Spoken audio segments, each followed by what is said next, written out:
بسم اللہ الرحمن الرحیم۔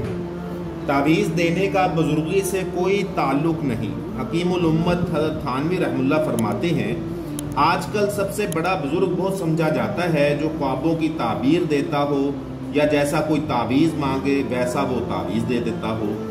اور اگر کوئی کہہ دے کہ بھائی ہم تو تعویذ گنڈے جانتے نہیں، تو یا تو وہ اسے کہیں گے کہ یہ جھوٹا ہے۔ بھلا کوئی بزرگ بھی ایسا ہو سکتا ہے کہ جو تعویذ نہ جانتا ہو؟ اگر اسے سچا سمجھیں گے تو کہیں گے کہ ارے یہ بزرگ کچھ نہیں، اگر بزرگ ہوتے تو تعویذ لکھنا نہ جانتے۔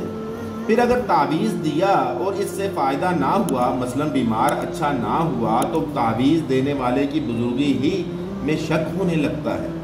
اور اگر یہ بزرگ ہوتے تو کیا تعویذ میں اثر نہ ہوتا؟ حالانکہ اچھا ہو جانا اور تعویذ سے فائدہ ہو جانا کچھ بزرگی کی وجہ سے تھوڑی ہوتا ہے، بلکہ جس کی قوت خیالیہ قوی ہوتی ہے اس وجہ سے ہوتا ہے۔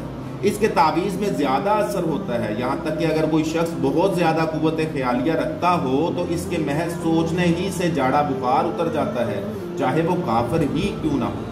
بزرگی کا اس میں کچھ دخل نہیں، لیکن آج کل لوگ تصرفات کو بڑی بزرگی سمجھتے ہیں کہ ایک نگاہ دیکھا تو دھڑ سے نیچے گر گیا۔